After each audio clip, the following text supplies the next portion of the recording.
স্বাগত ডিবিসি সংবাদে, আপনাদের সাথে আছে হিমাদ্রি রাহা। এবারে জানাবো খবরের বিস্তারিত। আজ মহান মে দিবস।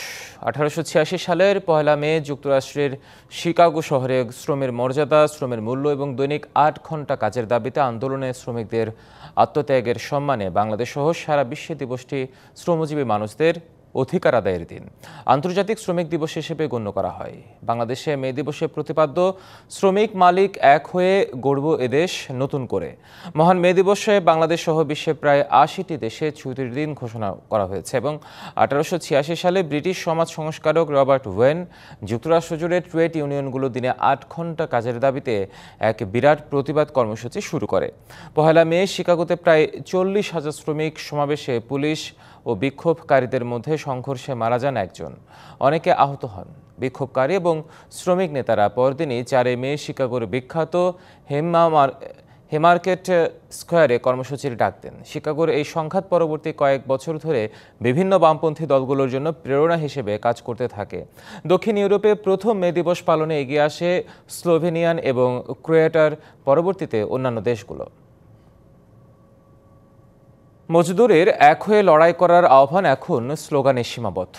বিশেষ করে অনানুষ্ঠানিক খাতে শ্রমিকরাই উপেক্ষিত বেশি, অথচ দেশের 85% শ্রমিকই এই খাতের।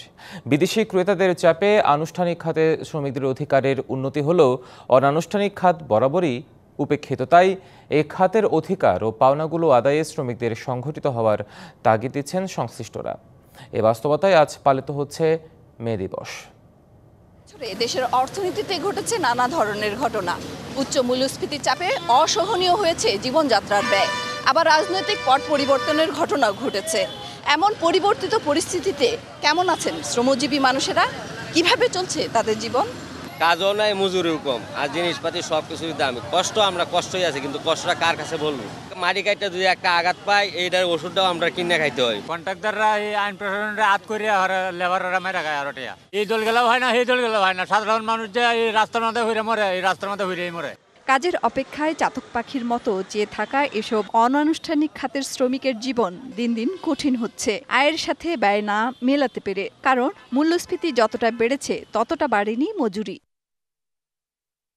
মিজানুর রহমান একজন ময়লা সংগ্রহকারী শ্রমিক। সবচেয়ে স্বাস্থ্য ঝুঁকিতে থাকা এই শ্রমিক কর্মক্ষেত্রে যে নিরাপত্তা সামগ্রী ব্যবহার করতে হয় তা জানা থাকলেও তার ব্যবহারে অনেকটা উদাসীন। শুধু মিজানুর রহমানই নয়, তার মতো অনেক শ্রমিকই এসব ক্ষেত্রে যেমন উদাসীন, তেমনি মালিক পক্ষেরও রয়েছে অবহেলা নিরাপদ কর্মপরিবেশ নিশ্চিতে। সিটি কর্পোরেশনের থেকে দেয়, কিন্তু এগুলো আমরা ব্যবহার করি না। ব্যবহার করলে মাস্ক পরলে লাগে।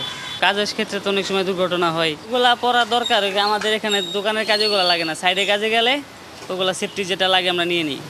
অনানুষ্ঠানিক খাতের শ্রমে নেই কর্মঘণ্টায় শৃঙ্খলা। আমাদের কাজের চাপ একটু বেশি থাকে সব সময়। সকাল 6টার থেকে আমাদের ডিউটি শুরু হয় রাত্র 12টা 1টাও অনেক সময় গাড়ি বন্ধ করতে করতে বাজে।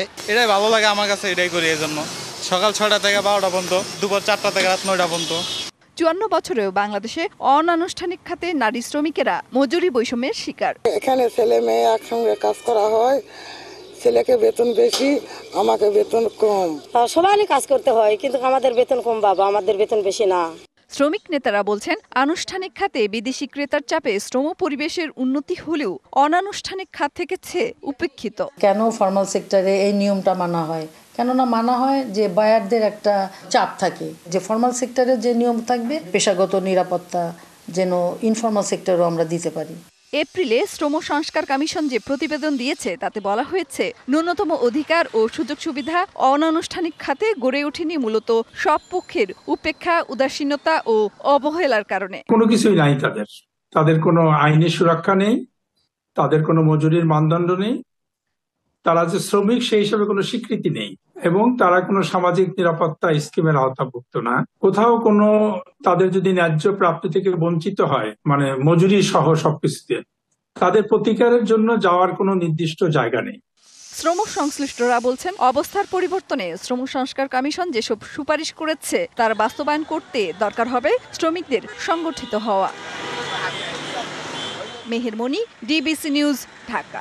মে দিবস উপলক্ষে দেশব্যাপী চলছে নানা আয়োজন। এই মুহূর্তে আমরা বিভিন্ন প্রান্তের আয়োজন জানার চেষ্টা করব। রাজশাহী এবং খুলনা থেকে যুক্ত হবেন আমাদের প্রতিনিধিরা। প্রথমে রাজশাহী থেকে যুক্ত হবেন সৌরভ হাবিব, তারপর খুলনা থেকে যুক্ত হবেন সহকর্মী আমিরুল ইসলাম। আমরা শুরুতে একটু রাজশাহীর দিকে চোখ ফেরাতে চাই। সৌরভ হাবিব, জানাবেন মহান এই মে দিবসের কি কি আয়োজন আছে আপনার ওখানে?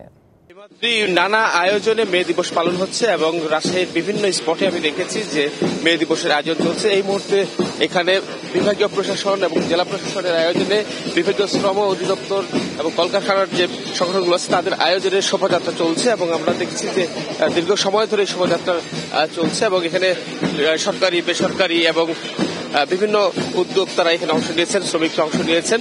তো এখানে আছেন বিভাগীয় শ্রম অধিদপ্তরের পরিচালক। একটু বলবেন আজকের যে অনুষ্ঠান হচ্ছে এই অনুষ্ঠানের মাধ্যমে শ্রমিকদের অধিকার কতটুকু বাস্তবায়ন করা সম্ভব হচ্ছে? শ্রমিকদের অধিকার বর্তমানে 100% বাস্তবায়ন সম্ভব হয়েছে। শ্রমিকদের অধিকার বর্তমানে 100% আমাদের এখানে বাস্তবায়িত হয়েছে ইনশাআল্লাহ। কি আয়োজন থাকছে একটু বলবেন? আমাদের আজকে প্রথমে আমরা র্যালিটা করছি। র্যালি শেষ করার পরে আমাদের একটা বর্ণাঢ্য র্যালির পরে আমাদের একটা আলোচনা সভার অনুষ্ঠিত হবে এবং এটা ঠিক 9:30টায় আমরা অনুষ্ঠান শুরু করব। বিভাগীয় কমিশনার মহোদয় আমাদের এখানে চিফ গেস্ট থাকবে, ডিসি মহোদয় এখানে সভাপতিত্ব করবেন। আপনি জেলা শ্রমিক দলের সভাপতি রফরুজ্জামান আলম, আপনি একটু বলবেন যে শ্রমিকদের অধিকার আসলে কতটুকু বাস্তবায়ন হয় এই অবস্থায়? আসলে আমরা শ্রমিকের এই দিবসটা প্রতিবার আসে এবং প্রতিবার যায়, কিন্তু আমরা যে শ্রমিকরা নিগৃহীত ঠিক সেই পর্যায়ে এখনো আছি। শুধুমাত্র আমি এই প্রতিষ্ঠানে কাজ করব কি করব না এই স্বাধীনতাটুকু আমার হয়েছে, এই ছাড়া অন্য কোনো সেফটি নিরাপত্তা কাঙ্ক্ষিত লক্ষ্যে এখনো পৌঁছায়নি। আপনি শ্রমিক দলের একজন নেতা, আপনি নিজেই বলছেন যে শ্রমিকদের কোনো নিগৃহীতই থেকে যায় সারা বছর, তারপরে কেন এই ধরনের উৎসব? এগুলার উৎসব যে এগুলার মাধ্যমে সচেতনতা বৃদ্ধি করে আমরা যদি শ্রমিকদেরকেও সচেতন করি, তার অধিকারটা বুঝে নেওয়ার জন্য তাদেরকে একটু সচেতন করার জন্যই এই আনুষ্ঠানিকতা। ধন্যবাদ। হিমাদ্রি শুনছিলেন এখানে শ্রমিক দলের জেলার সভাপতি রফরুজ্জামান আলম বলছিলেন যে ধরনের অনুষ্ঠান প্রতি বছরই হয়, কিন্তু শ্রমিকরা যে নিগৃহীত সেটা থেকেই যায়। তারপরে এই ধরনের অনুষ্ঠানগুলো হয় যেন শ্রমিকদের কিছুটা সচেতন করা যায়, মানুষকে সচেতন করা যায়। হিমাদ্রি। সৌরভ, আপনাকে ধন্যবাদ আমাদের সাথে যুক্ত হওয়ার জন্য। এবার খুলনার দিকে আমরা একটু যাব, সেখানে আছেন সহকর্মী আমিরুল ইসলাম। আমিরুল, সৌরভ হাবিব যেমনটি জানাচ্ছিলেন সেখানে র্যালি হচ্ছে, ছাড়া দিনব্যাপী নানা আয়োজন আছে। আপনারা ওখানে কেমন দেখছেন, কি কি আয়োজন আছে আজকে দিনটি ঘিরে? মে দিবস উপলক্ষে যে বন্দর ও শিল্পনগরী খুলনা, সেখানে কিন্তু আয়োজনের কমতি নেই বলা যায়। বিশেষ করে শ্রম অধিদপ্তর ও শ্রমিক সংগঠনের পক্ষ থেকে নানা আয়োজনের মধ্য দিয়ে দিনটিকে স্মরণ করছে এবং আয়োজনের কমতি নেই বলা যায়। এখানটায় যে শ্রমিক সংগঠন পক্ষ থেকে যারা আসেন এখানে জড়ো হচ্ছেন, কিছুক্ষণের মধ্যে হয়তো বা যে বিভাগীয় শ্রম অধিদপ্তরের পক্ষ থেকে যে শোভাযাত্রা, সেই শোভাযাত্রা বের হবে যে আন্তর্জাতিক যে মে দিবস উপলক্ষে। আমরা কথা বলবো, এখানে রয়েছেন যে বিভাগীয় পরিচালক শ্রম অধিদপ্তর। আপনার কাছে জানতে চাইবে আজকে কি কি আয়োজন রয়েছে বিশেষ করে মহান মে দিবস উপলক্ষে? আপনাকে ধন্যবাদ। আজকে মহান মে দিবস এবং জাতীয় পেশাগত স্বাস্থ্য সেফটি দিবস উদযাপন হচ্ছে। এটা সারা বাংলাদেশের ৬৪টি জেলা এবং ঢাকাতে বাংলাদেশ চীন মৈত্রী সম্মেলন কেন্দ্রে, যেখানে মাননীয় প্রধান উপদেষ্টা প্রধান অতিথি হিসেবে উপস্থিত থাকবেন। আমাদের বিভাগীয় পর্যায়ে এখানে বিভিন্ন অনুষ্ঠানের আয়োজন করা হয়েছে। আজকে আমাদের খুলনা বিভাগের আয়োজনের মধ্যে আছে, প্রথমে আছে র্যালিটা শুরু হবে এটা 9:30টায়। এখানে খুলনা রেলওয়ে স্টেশন থেকে শুরু হয়ে এই র্যালিটা শেষ হবে শিল্পকলা একাডেমি মিলনায়তনে শেষ হবে। এখানে র্যালিতে থাকবেন মান্যবর বিভাগীয় কমিশনার খুলনা, জেলা প্রশাসক খুলনা, কেএমপি খুলনার যে প্রতিনিধি এবং ডিআইজি রেঞ্জের প্রতিনিধি, তারপর মালিক পক্ষের প্রতিনিধি, শ্রমিক পক্ষের প্রতিনিধি, বিভিন্ন শ্রমিক সংগঠন এবং বিভিন্ন পর্যায়ে সরকারি কর্মকর্তা কর্মচারীবৃন্দ। ধন্যবাদ আপনাকে। আসলে শ্রমিক আমরা শ্রমিকদের দাবির বাস্তবায়ন আমরা সবসময় শ্রমিকদের পক্ষে কাজ করে থাকি এবং শ্রমিকের যে ন্যায্য দাবি সেটার জন্য শ্রম অধিদপ্তর, বিভাগীয় শ্রম দপ্তর খুলনা সবসময় তাদের জন্য আসি এবং যে সমস্ত পাটকল বন্ধ বা বেসরকারি সরকারি পাটকল বন্ধ শ্রমিকদের দাবি আদায়ের জন্য যতটুকু সরকারি আমরা সমস্ত কাজ আমরা তাদের পক্ষে আছি এবং সর্বাত্মক চেষ্টা করছি তাদেরকে আমরা ন্যায্য মূল্য তাদের জন্য পরিশোধ করার জন্য। ধন্যবাদ আপনাকে। এবং এখানটা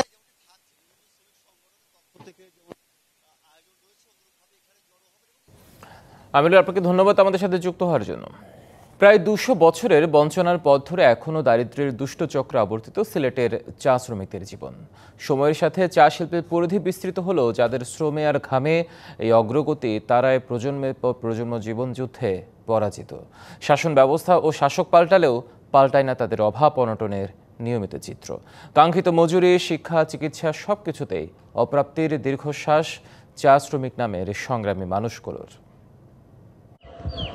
ঔপনিবেশিক আমলে চা শিল্পের গোড়াপত্তনের সময় বাণিজ্যিক উৎপাদনের জন্য বিপুল শ্রমিকের চাহিদা দেখা দেয়। সে সময় ভারতবর্ষের দক্ষিণ ভারত, মধ্যপ্রদেশ, উত্তরপ্রদেশ, ঝাড়খণ্ড, বিহার, উড়িষ্যা থেকে শ্রমিক আনা হয় এ অঞ্চলে। ছোট বড় পাহাড়ে ঘেরা সিলেট, মৌলভীবাজার ও হবিগঞ্জে ছোট বড় মিলিয়ে রয়েছে প্রায় 135টি চা বাগান। এসব বাগানে বসবাসকারী শ্রমিক পরিবারের সদস্য 10 লাখ ছুঁই ছুঁই। খেয়ে না খেয়ে জীবন কাটাচ্ছেন এসব বাগানের কয়েক হাজার চা শ্রমিক। কেমনে চলবো? সমিতি দিতে হয়, আমরা আনাজ পানি কিনতে হয়, চাউল কিনতে হয়, এত কষ্ট করে আমরা খাইতে আসি। শ্রমিকদের হাত ধরে চা শিল্প অর্থনীতিতে পাকাপোক্ত অবস্থান তৈরি করলেও মুদ্রার অপর পিছে ভিন্ন গল্প বোনা। সিলেটের 4টি চা বাগানে 5 মাস ধরে বন্ধ শ্রমিকদের মজুরি। বিল বকেয়া, তাই বন্ধ হয়ে গেছে বিদ্যুৎ সংযোগ। বিগত 19 সপ্তাহ ধরে আমরা বেতন পাচ্ছি না এবং 14 সপ্তাহ ধরে রেশন পাচ্ছি না। আমাদের প্রায় 19 সপ্তাহ থাকি কোনো বেতন করি নাই, কোনো বোনাস নাই, কোনো রিয়াস নাই, কারেন্ট নাই, বাচ্চা কাচ্চা লেখাপড়া করতে পারতেছে না, রোদ বৃষ্টির জন্য আমরা কাজেও যাইতে পারতেছি না, গেলেও কষ্ট করে টাকা পয়সা পাই না। বিভাগের অন্যান্য বাগানগুলো কম বেশি লাভের মুখ দেখলেও এখনও শ্রমিকদের দৈনিক মজুরি 170 টাকা। নেই পর্যাপ্ত চিকিৎসা ও শিক্ষার সুযোগ। মজুরি হয়েছে সপ্তাহের মধ্যে 1200-1200-র মধ্যে আমরা ফাউন কাটে, রেশন কাটে, কারেন্ট বিল কাটে। চা শ্রমিক নেতারা বলছেন, দেশের অন্যান্য শিল্পের তুলনায় সবসময় উপেক্ষিত চা শ্রমিকরা। ভূমি অধিকার সহ শ্রম আইনে যে বৈষম্যগুলো আছে সেগুলো সংস্কার সহ যেন এই পিছিয়ে পড়া চা জনগোষ্ঠীকে এগিয়ে নিয়ে যাওয়ার জন্যে সরকার মহোদয় আন্তরিক দৃষ্টিপাত করেন, সেটাই আমরা প্রত্যাশা করছি। প্রশাসনের দাবি, চা শ্রমিকদের সমস্যা সমাধানে কাজ করছে সরকার। আমরা সংশ্লিষ্ট যারা আছে সবার সাথে কথা বলেছি, তারাও চেষ্টা করছেন মালিক পক্ষ যে জিনিসটা যাতে সুরাহা করে নতুনভাবে ঋণ পাওয়া যায়। আমাদের সবসময় আলোচনা চলমান আছে। আমরা আশা করছি যে অল্প সময়ের মধ্যে এটা সুরাহা হবে। বাগান মালিকদের দাবি, উৎপাদন ব্যয়ের সাথে বাজার মূল্যের প্রতিযোগিতায় তাদের অবস্থাও হিমশিম। TVC news desk. মানবিক করিডোর কি এবং তা দেবার ঝুঁকি কি সে বিষয়ে সতর্ক থাকার পরামর্শ বিশেষজ্ঞদের। রাখাইনে মানবিক করিডোর দেওয়ার বিষয়ে সরকারের নীতিগত সিদ্ধান্তের সাথে জাতিসংঘের সম্পৃক্ততা কতটুকু তাও খতিয়ে দেখা দরকার। এই ধরনের করিডোর দেওয়ার ঝুঁকি সামলানোর সক্ষমতা সরকারের রয়েছে কিনা বিষয়টি নিয়ে ভাবার কথা বলেন তারা। মিয়ানমারের রাখাইন রাজ্যে মানবিক করিডোর দেওয়া নিয়ে পররাষ্ট্র উপদেষ্টা নীতিগতভাবে সম্মত হবার কথা বলেন রোববার। তা নিয়ে শুরু হয় আলোচনা সমালোচনা। এ নিয়ে অভিযোগ অনুযোগের সুর আসে রাজনৈতিক দলগুলোর কাছ থেকেও। সরকারের উচিত ছিল, দায়িত্ব ছিল এই বিষয়টা নিয়ে সমস্ত রাজনৈতিক দলগুলোর সঙ্গে কথা বলা। এদিকে জাতিসংঘ বলছে, এ ধরনের করিডোরের বিষয়ে দুদেশের সরকারের সম্মতি প্রয়োজন হয়। সংস্থাটির ভূমিকা যেখানে যৎসামান্য। এক্ষেত্রে জাতিসংঘের রেজুলেশন কি তা দেখার পরামর্শ আন্তর্জাতিক সম্পর্ক বিশ্লেষকদের। তারা বলছেন, সংস্থাটির বাইরে গিয়ে এ ধরনের করিডোর দ্বিতীয় দেশের সার্বভৌমত্বের জন্য ঝুঁকিপূর্ণ হতে পারে।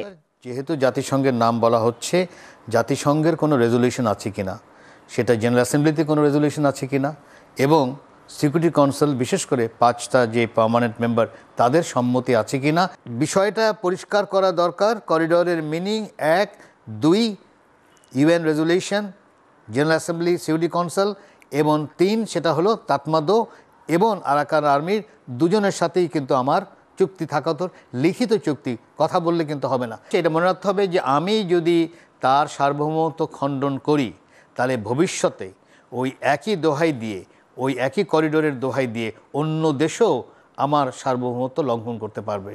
তবে আরেক আন্তর্জাতিক সম্পর্ক বিশ্লেষকের মতে, এই ব্যবস্থাপনার সক্ষমতা বাংলাদেশের রয়েছে। এই প্যাসেজের যাতে অ্যাবিউজ বা মিসইউজ না হয়, সেই ক্ষেত্রে জাতিসংঘের সাথেও বাংলাদেশের এক ধরনের পরিষ্কার ট্রান্সপারেন্ট এগ্রিমেন্ট থাকা প্রয়োজন হবে, এবং সেই ক্ষেত্রে বাংলাদেশের ল এনফোর্সমেন্ট এজেন্সিজ বা অন্যান্য যে এজেন্সিগুলি আছে তাদের সম্পৃক্ত করাটাও খুব গুরুত্বপূর্ণ। সুতরাং সেই দিক থেকে আমি মনে করি বাংলাদেশ সরকারের যথেষ্ট সক্ষমতা আছে। তবে আলোচনা সমালোচনা যাই থাকুক না কেন, কি কি শর্তে এই করিডোর দেওয়া হবে তা নিয়ে বিস্তারিত বলতে নারাজ পররাষ্ট্র উপদেষ্টা। ইশরাত জাহান উর্মি, ডিবিসি নিউজ, ঢাকা। স্যালাইনের নামে কি খাচ্ছেন? পানি শূন্যতা কাটাতে যে স্যালাইন পান করছেন তা আসল নাকি নকল? ডিবিসি নিউজের অনুসন্ধানে মিলল স্যালাইন এবং ট্যাঙ্ক পাউডারের নকল কারখানা। দেখতে হুবহু আসলের মতো মনে হলেও এসব স্যালাইন এবং ট্যাঙ্ক পাউডার তৈরি করা হচ্ছে ক্ষতিকর কেমিক্যাল থেকে। মুজনু হোসেনের ক্যামেরায় ইকবাল অনিকের প্রতিবেদন। এপ্রিলের শুরু থেকে দেশে কখনো মৃদু আবার কখনো বা তীব্র তাপদাহের আবহাওয়া, ত্রাহি গরমে মানুষের জীবন ওষ্ঠাগত। এই সময়ে বেড়ে যায় স্যালাইন ও শরবতের চাহিদা, যাকে পুঁজি করেই কিছু অসাধু ব্যবসায়ী ফায়দা লুটতে গড়ে তোলে নকল স্যালাইন ও নিম্নমানের প্যাকেটজাত ট্যাঙ্ক পাউডার তৈরির কারখানা, যার দেখা মিলে রাজধানীর উপকণ্ঠ কেরানীগঞ্জে। এমন তথ্য আসে ডিবিসি নিউজের হাতে। ভেতরের খবর তুলে আনতে মাঠে অনুসন্ধানী দল। সে লক্ষ্যে যাত্রা কেরানীগঞ্জের মনু ব্যাপারীর ঢালে। সেখানকার একটি বাসার দ্বিতীয় তলায় পাওয়া যায় একটি কারখানা, যেখানে তৈরি হচ্ছে টেস্টি স্যালাইন, যা দেখতে অবিকল ইউনিভার্সাল টেস্টি স্যালাইনের মতোই। উপাদান হিসেবে ব্যবহার করা হচ্ছে লবণ, চিনি ও কেমিক্যাল। শুধু স্যালাইন নয়, দেখা মিলে প্যাকেটজাত ট্যাঙ্ক পাউডারেরও। উৎপাদনের পর এখান থেকেই চলে যাচ্ছে রাজধানী সহ দেশের বিভিন্ন প্রান্তে। আমাদের প্রোডাক্ট হচ্ছে আপনার ট্যাঙ্কের ভিতরে টাইটিন, টপ 10, টি-শার্ট আর স্যালাইন ইউনিভার্সাল টেস্টি স্যালাইন। কারখানায় নেই কোনো পরীক্ষক, নামকস্ত আসেন কালে ভাদ্রে, যেমনটা জানালেন শ্রমিকরা।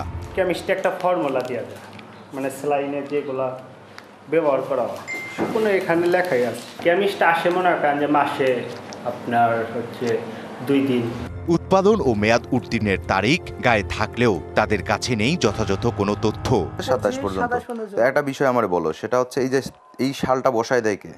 এটা প্যাকেটের গায়েই থাকে। হাতে রহমত ফুড প্রোডাক্টসের ইউনিভার্সাল টেস্টি স্যালাইনের যে রোলটি দেখছেন সেখানে এক্সপায়ার ডেট দেয়া আছে, কিন্তু এই রোলটি এখনো তৈরি হয়নি। কবে নাগাদ তৈরি হবে এই কারখানার যারা কর্মচারী আছেন তারাও জানেন না, তবে ডেট কিন্তু দেয়া আছে। তখন কারখানায় ছিলেন না মালিক। দুপুর 12:30টায় ফোন দেয়া হলে কেটে দিচ্ছিলেন বারবার। আমি তো মসজিদে বের হয়ে ফোন দিই, বাইরে যা ফোন দিই আমি। ওকে। এমন নিম্নমানের স্যালাইন ও প্যাকেটজাত ট্যাঙ্ক পাউডার মিশানো শরবত শরীরের জন্য কতটাও ঝুঁকিপূর্ণ তা জানা গেল এই চিকিৎসকের কাছ থেকে। এই ভেজালযুক্ত রং মিশানো খাবার সবচেয়ে বেশি ক্ষতি করে হলো মানবদের কিডনির উপরে, ফলে কিডনি ইনজুরি হয়ে যায় এবং মৃত্যু পর্যন্ত ঘটতে পারে। মানবদের ক্ষতিকর, অস্বাস্থ্যকর সে খাবারটা থেকে দূরে থাকতেই হবে। অবৈধ কোম্পানির বিরুদ্ধে প্রতিনিয়তই অভিযানের কথা জানায় বিএসটিআই। এটা যখন জানতে পারি আমরা মোবাইল কোর্ট করি, এবং আমাদের মোবাইল কোর্টের জন্য 3 জন ম্যাজিস্ট্রেট আছেন এখানে। সার্ভিলেন্সে যে এগুলো দেখে রেকি করে আসে যে এই আছে, এটা লাইসেন্স নাই কিন্তু মানচিহ্ন ব্যবহার করছে, এই ধরনের প্রোডাক্টকে তখন আমরা এই যে মোবাইল কোর্টের মাধ্যমে করি, তাদেরকে জরিমানা করি। অভিযান চালাতে কখনো কখনো মাঠে নামে আইন শৃঙ্খলা বাহিনী, তবুও মিলছে না সুফল। সাধারণ মানুষের প্রশ্ন, ভেজাল ও নিম্নমানের মরণঘাতক এসব কারখানা রুখবার মতো কি কেউ নেই? ইকবাল অনিক, ডিবিসি নিউজ, ঢাকা। ঢাকার ধামরাই ও দিনাজপুরের ঘোড়াঘাট ইটভাটার ধোঁয়ায় পুড়েছে বিঘার পর বিঘা জমির ধান। এতে ব্যাপক ক্ষতির মুখে পড়েছেন কৃষক। ক্ষতিপূরণ সহ অবিলম্বে ইটভাটা মালিকদের বিরুদ্ধে ব্যবস্থা নেওয়ার দাবি কৃষকের। আর এই বিষয়ে ব্যবস্থা নেওয়ার আশ্বাস দিয়েছেন উপজেলা প্রশাসন ও সংশ্লিষ্ট কর্মকর্তারা। ঢাকার ধামরাইয়ের আমতা ইউনিয়নের বড় নারায়ণপুর গ্রামের কৃষক এখন অসহায়ভাবে দাঁড়িয়ে থাকেন নিজেদের ধানের জমির দিকে তাকিয়ে। সোনালী ধানের বদলে মাঠ জুড়ে এখন শুধু পুড়ে যাওয়া ধূসর ক্ষেতের চিত্র। ধান গাছের ছড়াগুলো পুড়ে লালচে হয়ে গেছে, পাতাগুলো হয়েছে কালচে। সম্পূর্ণ নষ্ট হয়েছে পুড়ে যাওয়া ছড়াগুলোর ধান। কৃষি জমির পাশে ইটভাটার কারণেই এমন ক্ষতি। বড় মৌসুমের ফসল ঘরে তোলার আগ মুহূর্তে এমন ক্ষতিতে দিশেহারা কৃষক। ধান মোটামুটি পাকার সময় হয়ে আসছিল, এই সময় এই ঘটনাটা ঘটে। পাতা পুঁতে একবারে মনে করেন যে দাঁড়া দিচ্ছে না, এরকম হয়েছে। কৃষি অধিদপ্তরের তথ্যমতে ধামরাইয়ের অন্তত 3টি ইউনিয়নের শতাধিক হেক্টর জমির ধান এভাবেই ক্ষতিগ্রস্ত হয়েছে। এ বিষয়ে দ্রুত ব্যবস্থা নেওয়ার আশ্বাস কৃষি কর্মকর্তার। আসলে এটার স্থায়ী সমাধান দরকার প্রতি বছরই। ধামরাইয়ের চ্যালেঞ্জিং এখন কৃষি থাকবে না ধামরাই ইটভাটার শিল্পায়ন হবে, দুইটা এখন চ্যালেঞ্জিং হয়ে গেছে। কৃষক যখন তার সন্তানতুল্য এই ফসলকে দেখতে আসে মাঠে, সেই সন্তানতুল্য ফসলটা যখন নষ্ট হয়ে যায়, এটা কিন্তু সে কোনো টাকা দিয়ে এটা রিকভারি করা সম্ভব না। এদিকে দিনাজপুরের ঘোড়াঘাটেও অবৈধ ইটভাটার বিষাক্ত ধোঁয়ায় কৃষকের শত শত হেক্টর জমির ধান পুড়ে গেছে, নষ্ট হয়েছে মৌসুমি ফলের বাগান। প্রশাসনের গাফিলতিকে দুষছেন ভুক্তভোগীরা। ধানটাই তো আমার পরিবারের রুজি, আমার পরিবারের চাল না হলে আমার পরিবার আমি চালাবো কি দিয়ে?